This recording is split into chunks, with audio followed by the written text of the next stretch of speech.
ঝড় দেখছো গাইস? আমি ফার্স্ট টাইম দেখছি এরকম কেরালায় এত তাণ্ডব রূপ। হঠাৎ করেই আমি দেখছি এরকম ঝোড়ো হাওয়া দিতে শুরু করেছে। বৃষ্টি তো সবসময়ই হয়, এখানে বৃষ্টি বন্ধ হয় না, কিন্তু এই প্রথমবার দেখছি এত তাণ্ডব রূপ। মানে ঝড় এমন হচ্ছে কি ঘরে ধরে পাতা নাতা ঢুকে যাচ্ছে। কি দারুণ ওয়েদারটাই না লাগছে, কিন্তু বৃষ্টি ভিজতে পারবো না, ভিজলেই মাথা যন্ত্রণা করবে। এমনিতেই মাথা যন্ত্রণা হচ্ছে, আরো মাথা যন্ত্রণা করবে।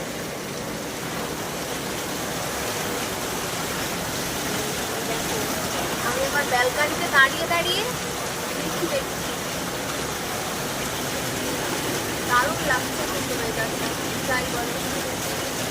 খুব সুন্দর, ভিজলে ভালো লাগে, ভিজলে হবে না।